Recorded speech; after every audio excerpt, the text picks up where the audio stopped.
নমস্কার, পাপুনের গল্প ঘরে আপনাদের সবাইকে স্বাগত। শুরু করতে চলেছি সঞ্জীব চট্টোপাধ্যায়ের আহাম্মকের দ্বিতীয় পর্ব। চলুন শুরু করা যাক। আমার সেই ঘড়ি কেনার সাপোর্টে সেদিন আমি এইসব কথাই বলেছিলাম আমার স্ত্রীকে। কিছু থাকবে না, কিছু যাবেও না সঙ্গে। ভবে আসা, খেলতে পাশা, নাড়াচাড়া পুতুল খেলা, যেই ডাক এলো সব ফেলে চললে তুমি। যাহা চায় প্রাণ তাহা করিয়া লও। অমল 50,000 টাকা জমিয়েছিল ব্যাংকে। জল খেয়ে দিন কাটাতো, বার্ধক্যের নিরাপত্তার কথা ভেবে। কতদিন বাঁচবি বেটা, আগে সেইটা দেখ। আলসার ফেটে মুখ দিয়ে এক বালতি রক্ত তুলে অমলবাবু চলে গেলেন। হিসেব করেছিল অমল। বিয়ে করেনি রোজগারের সংসার সামলাতে পারবে না বলে। জীবনের কিছুই দেখা হলো না তার। দুঃখের আনন্দটা ভোগ করা হলো না। কোনো মেয়ে শুনছো বলে ডাকলো না। কোনো শিশু বাবা কি এনেছো বলে কোমর জড়িয়ে ধরল না। এত জ্ঞানের কথা শুনেও আমার বউ বললে, শৌখিন জিনিস দেখলেই না তোমার ভেতরটা হাঁক ফাঁক করে। একটু কন্ট্রোল করার চেষ্টা করো নিজেকে। আমাদের কথাটা একটু ভাবো। আমাদের মানে 4টে প্রাণী, আমি, স্ত্রী, ছেলে, মেয়ে। একটা লোক, সে শুধু আর 5টা লোকের ভবিষ্যৎ বয়ে বেড়াবে। বর্তমানের ঘাড়ের ওপর দিয়ে ভবিষ্যৎ চলে যাবে অতীতের মহাফেজখানায়। মজা মন্দ নয়। ভবিষ্যতের ভাবনায় সব কুকড়ে মুকড়ে আছে, যেন এক বালতি জল। ফুরিয়ে যাওয়ার আতঙ্কে কোনো রকমে এক মগ জলে স্নান। এই যে এক বৃদ্ধ এখন ছাদে বসে আছে একা, কেউ কোথাও নেই। এই ভবিষ্যৎটাই সে তৈরি করেছে অসীম ক্লেশে। তৈরি আর কি করবে, তৈরি হয়েই ছিল। সে শুধু অতীত থেকে এগিয়ে এলো। ভবিষ্যৎ আবার কি? আমি যতক্ষণ আছি ততটাই বর্তমান। অতীতে থাকা যায় না, সেটা অসম্ভব ব্যাপার। আমি বেঁচে আছি, আমার বর্তমানকালকে অতীত করতে করতে বর্তমানেই এগোচ্ছে। যেদিন ভূতপূর্ব হব, সেদিন আমার সময়ের ক্যাপসুল মহাকালে গুলে যাবে। 3 কালই শেষ। উপমাটা হলো একখণ্ড মেঘ ভাসতে ভাসতে ঝরতে ঝরতে চলেছে, একদিন শেষ।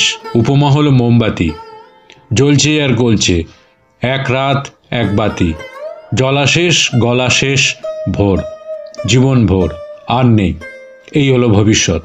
একটা ইজি চেয়ারে একটা বুড়ো, শ্যাওলা ধরা একটা ছাদ, এক মুঠো মুড়ি ছড়িয়ে দিয়েছি। গোটা চারেক বন্ধু কাক। পাশের একটা গাছে সপরিবারে থাকে। বন্ধুত্ব করেছি 2টো কারণে। একটা কারণ যাতে না ঠোকরায়। ছেলেপুলে হলে এরা ভীষণ আক্রমণাত্মক হয়, ছাতে বসতে দেবে না দুদণ্ড, শত্রু ভেবে বসবে। দ্বিতীয় কারণ সঙ্গ। খড়খড় করে ইতিউতি হাঁটছে, মুড়ি খাচ্ছে, মাঝে মাঝে আমাকে কাকা বলে সম্বোধন করছে। পৃথিবী শুদ্ধ লোক কাকেদের কাকা। আমার চারপাশে এই মুহূর্তে 4টে মানুষ থাকার কথা ছিল। একটা বুড়ি, সে আমার বউ, আমার ডাগো ছেলে মেয়ে, একটা নাতনি। দূর থেকে মনে হয়েছিল ভবিষ্যৎটা বুঝি এরকমই হতে চলেছে। বর্তমান এসে দেখছে 4টে কাক। কাকা যখন বলছে তখন এরা বর্তমানে ভাইবো ভাইজি। কেউ নেই কেন? সে তো সহজ গল্প। মস্ত এক ঈগল অনবরত চক্কর মারছে জীবনের আকাশে। ছোঁমারাই তার স্বভাব। মৃত্যু। তুমি কিসে পুষ্ট? জীবনই পুষ্টি।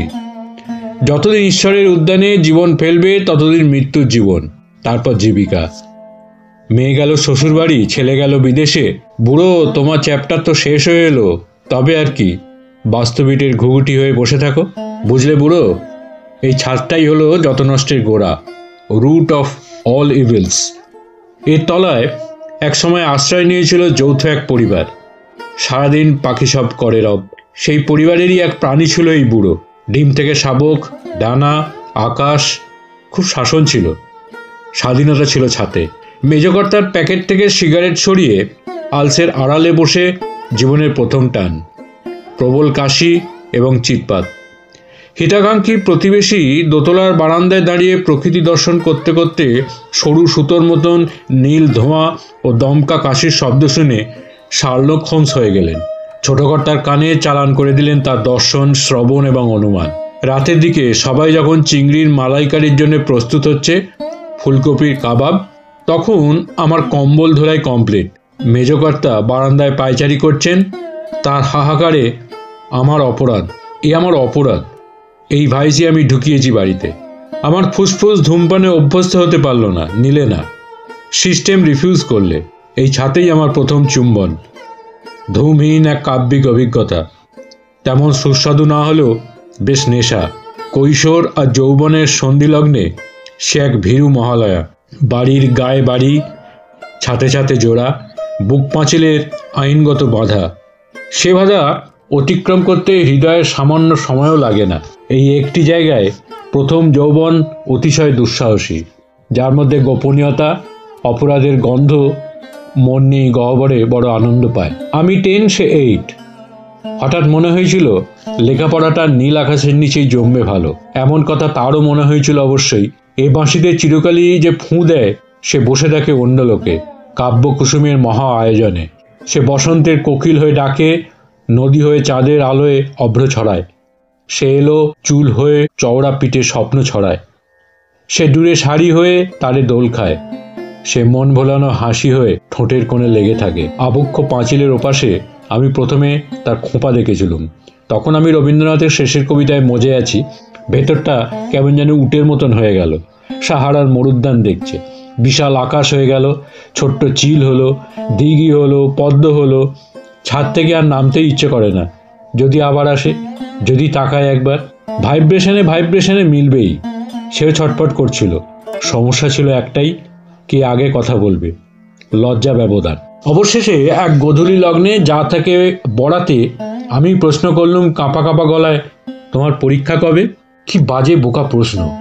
এইসব ব্যাপারে কথার কোনো মূল্যই নেই। যা হয় একটা শব্দ হলেই হলো। ইয়াহু বলে চিৎকার করলেও ধরা যেত কে কি বলতে চাইছে। মেয়েটি পাঁচিলের কাছে সরে এসে মিষ্টি হেসে বলেছিল, নভেম্বর শেষ সপ্তাহে। এত বয়স হলো আমার, তবু সেই সব দিনের সব কথা আমার মনে আছে। 7 দিন আগের কথা আমার মনে থাকছে না। অ্যালজাইমার ডিজিজ, নাম ভুলে যাচ্ছি, ঠিকানা ভুলে যাচ্ছি, বইয়ের নাম ভুলে যাচ্ছি। যত ভুলছি অতীত তত স্পষ্ট হচ্ছে। বুড়োরা বলছে বুড়োদের নাকি এরকমই হয়, অতীতে বিচরণ করে। তোমার নাম ছন্দা? আমার দিদির নাম ছন্দা, আমার নাম তন্দ্রা। সুন্দর নামটা তোমার, মাসিমা রেখেছেন। ফুলের যেমন গন্ধ থাকে, চাঁপা, জুঁই, গোলাপ, করবী, রকমারি গন্ধ, মেয়েদেরও বিশেষ করে কিশোরীদের সেই রকম নিজস্ব গন্ধ থাকে। মানুষ তো প্রাণী, প্রাণ আছে যার। বাঘের গন্ধ, ভাল্লুকের গন্ধ, পাখির নরম নরম গন্ধ, প্রজাপতির পাতা পাতা গন্ধ। তন্দ্রার গন্ধ ভেসে আসছিল চুলের, ফ্রকের, শরীরের। এতদিন পরেও কোথাও সেই রকম গন্ধ না খেলে থমকে যায়। আমার প্রথম প্রেম ফিরে আসে। ফিজিক্স, কেমিস্ট্রি, ম্যাথামেটিক্স, ইকোনমিক্স এসব হলো বিষয়কে বোঝার বৈষয়িক ব্যবস্থা। অবিষয়কে বুঝতে হলে হৃদয় খুলতে হবে। বেঁচে থাকার একটা বহির্মহল, অন্দরমহল আছে। জুতো খুলে মন্দিরে ঢোকার মতন। বিষয় ফেলে ঢুকতে হবে। সেখানে অকারণে কান্না, অকারণে হাসি। মেয়েতে ছেলেতে ঘনিষ্ঠতা জানাজানি হবেই। উনুনে আগুন, ফোড়ন দিয়ে ডাল সাঁতলানো প্রতিবেশীরা জানবেই। একদিন রাতে এক পশলা উপদেশ বৃষ্টি হলো। ছাত্রানাং অধ্যয়নং তপ। মই দেখেছো? মই ধাপে ধাপে school, letter, college, university, first class, doctorate, চাকরি, পাকা চাকরি, সম্বন্ধ, বিবাহ। তখন তুমি লাইসেন্স হোল্ডার। একটা ঘর পেলে, একটা বউ পেলে, বিছানা, বালিশ, মশারি, তখন তুমি রাতে দরজা বন্ধ করতে পারো। সবাই জানে, তা জানো, এইটাই নিয়ম। তখন তোমার অপবাদ রটবে না। সবাই জানে তোমরা একই বিছানায় পাশাপাশি শোবে, কাছাকাছি হবে, ঘনিষ্ঠ থেকে ঘনিষ্ঠতর তোমরা প্রেমের কথা বলবে। যে স্টিয়ারিং ধরেছে তার ড্রাইভিং লাইসেন্স আছে। যে একটা মেয়েকে নিবৃতে ধরেছে তার ম্যারেজ লাইসেন্স আছে। শোনো ছোকরা, তুমি বকে গেছো। ওই ছাতই হবে তোমার কেরিয়ারের সমাধি। একটা মেয়ের জন্যে তোমার জীবনে নেমে আসবে সর্বনাশ। কি আছে বাবা একটা মেয়েতে? বয়স যখন কৈশোর ছেড়ে যৌবনে পা রাখছে, চোখ দুটো যখন মরির মতন ঝকঝকে উজ্জ্বল, চুল কুচকুচে কালো, দাঁত ধপধপে সাদা, টুকটুকে লাল লিভার, যা খায় তাই হজম করে, হৃদয়ে নতুন পাম্পের মতন রক্ত তোলে আর নামায়, ফুসফুস দমভর বাতাস টানতে পারে, সেই বয়সটায় তোমরা ফিরে যাও, তবেই বুঝতে পারবে যে প্রেমিকা মেয়ে নয়, নদী, নীল আকাশ, বনানী, পাহাড়, ঝর্ণা, হোমানল, আশ্রয়, নির্ভরতা, সেবা, প্রতীক্ষা। বয়স্কের ঘোলাটে চোখে বোঝা যাবে না। সে চোখে মেয়ে হলো পাপ, পুরুষের সর্বনাশ। যাবতীয় উপদেশ কাজ হলো না কিছুই। লুকোচুরিটাই বাড়ল। কখন একবার দেখা হবে কোন ছলে। পাঁচিলের ওপাশ থেকে একটা হাত এগিয়ে এলো, এক মুঠো লজেন্স। কখনো ছোট্ট একটা চিঠি, লেখার শেষে ফুটনোট, পড়ে ছিঁড়ে ফেলো। এই যে এখন আমি যে জায়গাটায় বসে আছি, বুড়ো হনুমানের মতন জরাগ্রস্ত শরীর নিয়ে, চারপাশে মুড়ি ছড়িয়ে, এই জায়গায় বসে বসেই সেই দূর অতীতে আমি তন্দ্রাকে দেখতুম। ফ্রক ছেড়ে শাড়ি, বিনুনির বদলে খোঁপা, দেখতে দেখতে সে মেয়ে থেকে মহিলা, কলেজে ঢুকলো, আর তখনই পরিবর্তনটা এলো। কিশোরী থেকে যুবতী, মন হলো বিষয়ী, দূরে সরছে, ছাতে কদাচিৎ ওঠে, পথে দেখা হলে মুখ ঘুরিয়ে নেয়। অনেক ভেবেচিন্তে সে মনে হয় ঠিক করেছিল প্রেমের চেয়ে বিষয় বড়। তা ঠিক, কী বা আছে আমার, তখনও ছিল না, এখনও নেই। তন্দ্রা বুঝেছিল ছেলেটা কেরিয়ার তৈরি করতে পারবে না, সে এলেম নেই। ছাদটা আছে, পাঁচিলটা আছে, বাড়িটা আছে, স্মৃতি আছে, আর কিছুই নেই। তন্দ্রার দুই ভাই বসবাস করছে।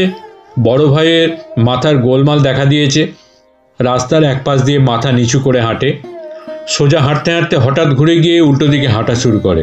ভদ্রলোক বড় অমায়িক ছিলেন। আমরা প্রায় সমবয়সী। কখনো পথে ঘাটে দেখা হলে কাছাকাছি সরে এসে কানে কানে বলেন, মনে আছে তো? বলনি, বুঝতে পারি না কি বলতে চাইছেন। এই রকম নাকি? তন্দ্রাকে বলনি। মনের ব্যাপার মানুষ সহজে ভুলতে পারে না। মন বেলাভূমি নয়, প্লাস্টার অফ প্যারিসের ছাঁচ।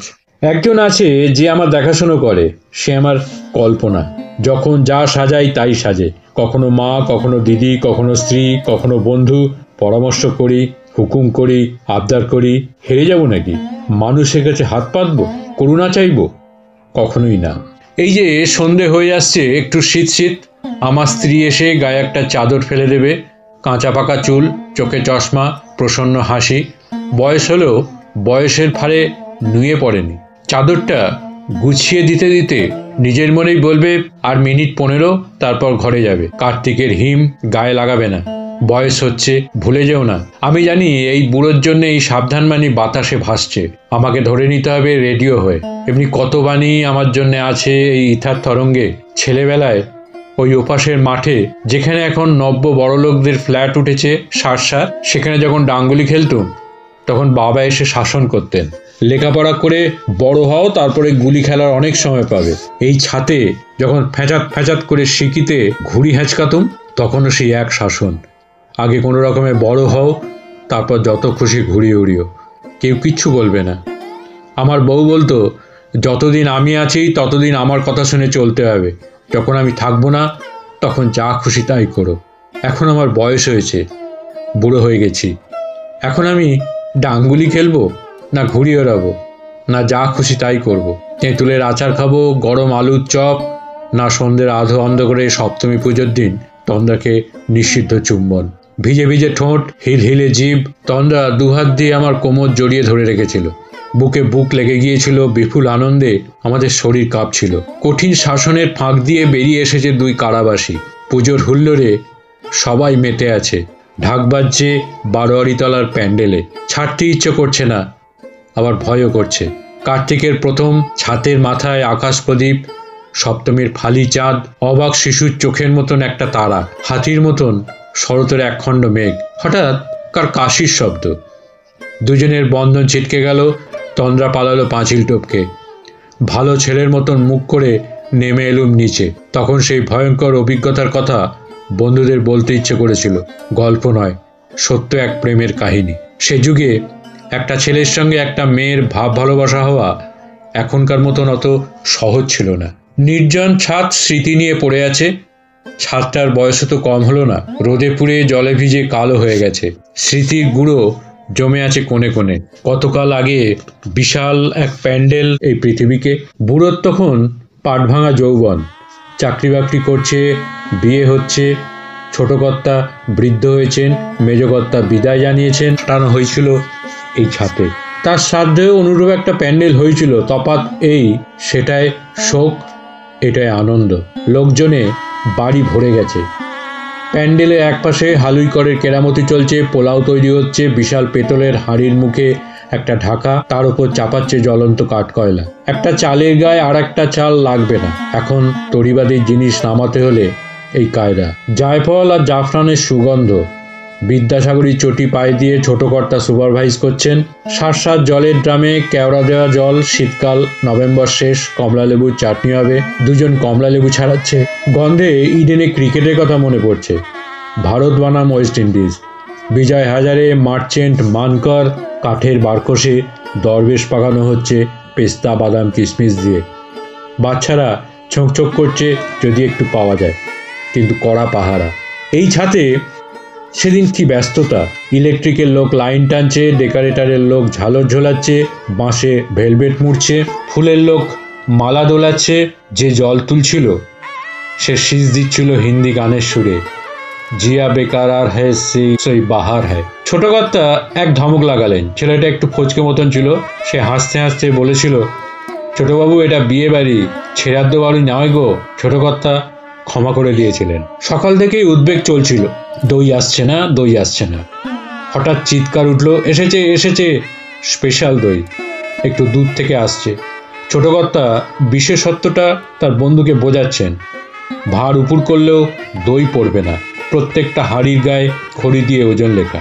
এই বুড়ো সেদিন কি করছে? বোকা বোকা লাজুক লাজুক মুখে ঘুরছে। মাঝে মাঝে বউয়ের ঘরের সামনে দিয়ে অকারণে যাওয়া আসা করছে।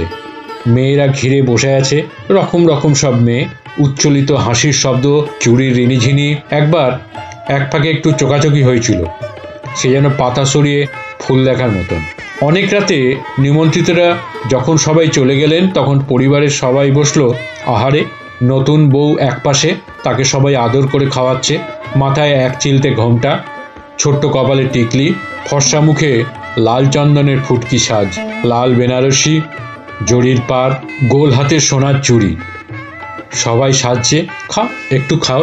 এই বুড়ো দূরে বসে ভাবছে, ওই আমার বউ, আমার পান্থপাদক। যেন জীবনের সব পাওনা মিটে গেল, আর বাকি রইল না কিছু। অর্থনীতি, সমাজনীতি, রাজনীতি, শ্রমনীতি, ইতিহাস, ভূগোল সব অবান্তর। বিশাল জটিল পৃথিবী ছোট হয়ে ঢুকে গেল চার দেয়ালে। সেগুনের খাট, কাপাসের তোষক, সুতির চাদর, সাদা মশারি, মৃদু আলো। একজন নারী, অনর্গল কথা, অপরিমিত ভালোবাসা। একটা গাছ, একটু ছায়া, আকাশ ধরেছে জলাশয়। আহ, তাই এত দুঃখ। ছোট কর্তা সাধারণত ইমোশনাল হন না। সেই রাতে হঠাৎ একটা হাতওয়ালা চেয়ার দেখে ঝরঝর করে কেঁদে ফেললেন। মেজকর্তা সেই চেয়ারটায় বসতেন। কেবলই বলতে লাগলেন, আজ যদি মেজদা বেঁচে থাকতো। আর সেই মুহূর্তে নতুন বউ ঘোমটা টোমটা খুলে এগিয়ে এলো শ্বশুরমশাইয়ের কাছে। লজ্জা সংকোচ কিচ্ছু নেই, হাত ধরে নিয়ে চলল ঘরের দিকে। একেই হয়তো বলে হাল ধরা। আধ ঘন্টা পরে ঘরে শোনা গেল হাসি, দুজনের হাসি। হঠাৎ পাঁচিলের ওপাশে একটা মূর্তি দেখা গেল। ছোট কর্তা বারে বারে বলছেন, ওয়ান্ডারফুল ওয়ান্ডারফুল। প্রবীণরা একটু অসন্তুষ্ট হলেন ঠিকই, বোধহয় একটু বাড়াবাড়ি তাড়াতাড়ি হয়ে গেল। সেই রাতে সেই ছাদটাকে আমি দেখতে পাচ্ছি। এমন হাহাকারের মতন ফাঁকা ছিল না, চারপাশ ঘেরা। তবে রাত একটার সময় মনে হচ্ছিল জীবনে যা একবারই হয় সেই মধুর ঘটনাটা শেষ হয়ে গেল। ফটফটে আলোয় তেরা বেঁকা পড়ে আছে টেবিল চেয়ার, ছেঁড়া কাগজ, ঝুড়িতে ভাঙা টুকরো লুচি, একটা ট্রেতে বিধ্বস্ত কয়েকটা চপ, একটা নিটোল কমলাভোগ পড়ে আছে এক কোণে। কার খোঁপা থেকে খুলে পড়ে গেছে গোড়ের মালা। প্রায় অন্ধকারে তাকিয়ে আছে আমার দিকে, ঝাঁকড়া ঝাঁকড়া চুল। সে পাগল বড় ভাই বলে উঠল, এই যে মনে আছে তো? ভোলনি? ভুলবো কেন? আমার সেই টেবিল ঘড়ি আজও চলছে, শুধু তার অসুখটা গেল না। আরও কিছুক্ষণ বসা যেত। পাগলের ভয় পালিয়ে এলুম। ওই সামান্য কথাটাই আমাকে অসুস্থ করে তোলে। ও কি আমার সেই প্রথম প্রেম, নারীর বিশ্বাসঘাতকতার সেই কথাটাই মনে করিয়ে দিতে চায়? লোকটা হ্যামলেট নাকি? বলতে চাইছে, না, আরো গভীর কথা। ভোলেনি তো ভাই। যাওয়ার দিন এগিয়ে আসছে। একটা বড় স্টিলের আলমারির সামনে দাঁড়ালুম। খুলতে ভয় করে। মহাকাব্য, দুঃখ সুখ সবই ভরা আছে। খোলা মাত্রই বেরিয়ে পড়বে আমার জামা কাপড়, তার জামা কাপড়। সেই সেটটাও আছে। ফুলসজ্জার রাত, লেগে আছে রজনীগন্ধার গন্ধ। কে মাথা ছড়িয়ে দিয়েছিল অভ্র, তার কুচি খুঁজে পাওয়া যাবে অনুসন্ধানে। সাটিনের অন্তর্বাসে এখনো ধরা আছে যৌবনের উত্তাপ। 4টে অ্যালবামে বিভিন্ন সময়ের ছবি। এক প্যাকেট চিঠি আছে রোদ বৃষ্টির মতন। আরও সব স্মৃতি আছে। সময় চলে গেছে পাশ কাটিয়ে। পাগলামি আমার। পাল্লার ভেতর দিকে 2 লাইন সংস্কৃত শ্লোক কাগজে লিখে সেঁটে রেখেছি। বিল্বমঙ্গলে পেয়েছিলুম বৃন্দাবন, অন্ধ বিল্বমঙ্গল বসে আছেন ব্রহ্মকুণ্ডে, চচ্চরে রোদ, অভুক্ত। শ্রীকৃষ্ণ এলেন গোপ বালকের ছদ্মবেশে। বড় দয়া হয়েছে। বলছেন, সাধু, রোদে কেন, ছায়ায় এসো, মা খাবার পাঠিয়েছে, তুমি খাবে তো? সাধু বুঝতে পেরেছেন কে এই বালক, এমন যার গলা, গায়ে যার এত সুগন্ধ। বিল্বমঙ্গল বলছেন, অন্ধ আমি, চোখে দেখি না, তুমি আমার হাত ধরে নিয়ে চলো। বালক বেশি শ্রীকৃষ্ণ দূর থেকে একটা আঙুল বাড়িয়ে দিয়েছেন। ধরো সাধু, আমি দেখছি না, বড় কিছু দাও, তোমার হাতটা বাড়াও। যেই হাতটা এগিয়ে দিয়েছেন, খপ করে চেপে ধরেছেন বিল্বমঙ্গল। আর তো ছাড়বো না, তোমাকে যে আমি চিনে ফেলেছি প্রভু। শ্রীকৃষ্ণ তখন ছল করে বলছেন, আহ, ছাড়ো ছাড়ো, আমার যে লাগছে। বিল্বমঙ্গল সঙ্গে সঙ্গে ছেড়ে দিয়েছেন। শ্রীকৃষ্ণ তখন দূরে সরে গিয়ে হাসছেন। বিল্বমঙ্গল সেই সময় ওই শ্লোকটি বলেছেন। গিরিশচন্দ্র বাংলা করেছেন, ছলে হাত ছিনাইলে পৌরুষ কি তাহে তব, পার যদি হৃদয়ে হইতে পলাইতে, তবে তো তোমারে গণি। এই কথাটা আমি তাকে বলছি যে স্মৃতি হয়ে বসবাস করছে লোহার আলমারিতে। হৃদয় থেকে পালাতে পেরেছ?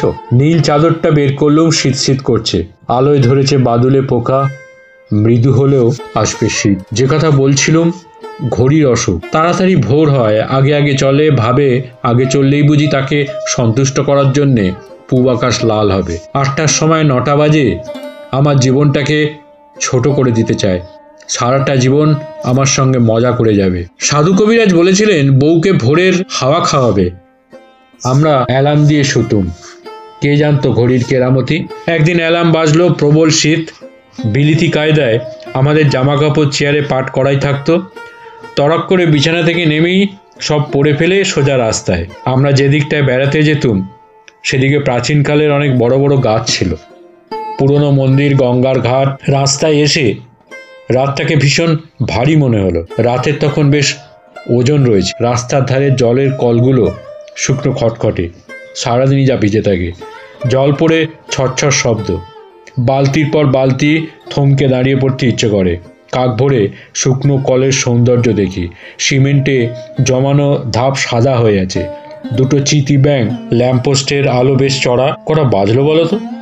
কেন 4টেতেই তো অ্যালার্ম দেওয়া থাকে। তা তো থাকে, কিন্তু মনে হচ্ছে ভীষণ থকথকে অন্ধকার, তারাগুলো গোটা গোটা। কেন শোনোনি, ভোরের আগে রাত সবচেয়ে গাঢ় হয়। দুজনে পাশাপাশি হাঁটছি, চোখে ঘুম। ওই সময়টায় দুই বন্ধুর মতন আমরা খুব গল্প করতাম। একটা মানুষের জীবনে কত গল্প থাকে, দিন শক্ত হয়ে গেলে সেই সব গল্প আর আসে না। ওই সময়টায় আমরা হাত ধরাধরি করে হাঁটতুম। কেউ কোথাও নেই যখন হাঁটতে আপত্তি কিসের। বড় হয়ে গেলেও মানুষের শৈশবটা তো ভেতরেই চাপা পড়ে থাকে, যেমন ভিটের ওপর দাঁড়িয়ে থাকে বাড়ি। বন্ধুত্বের মতন সম্পর্ক পৃথিবীতে আর দ্বিতীয় কি আছে? হাত ধরে তুমি নিয়ে চলো সখা, পিতা নয় মাতা নয় সখা, হাঁটছি হাসছি কথা বলছি, টালমাটাল পায়ে লাফাচ্ছে ফুলে জমজমাট। কখনো কখনো অস্ফুট মন্ত্রপাঠের শব্দ একটু ভারী গলায়। একটা পরিত্যক্ত কারখানার চিমনি, নির্জন আকাশের শুকনো মুখে ধোঁয়ার লেখা, লিখতে না পারার দুঃখ। অন্যদিন 1-2জন পথচারী দেখা যেত, জীবিকা যাদের কান ধরে বিছানা থেকে টেনে তুলেছে। সেদিন কারোকেই দেখা গেল না। গঙ্গার কাছাকাছি আসতেই শীতটা আরও জমাট হলো। শিশু গাছের উঁচু ডালে গোটাগত পেঁচা চেঁচা করে ডেকে উঠল। আমরা যেদিকটায় যেতুম সেদিকে কৃষ্ণচূড়ার ছায়া একটা আশ্রম ছিল।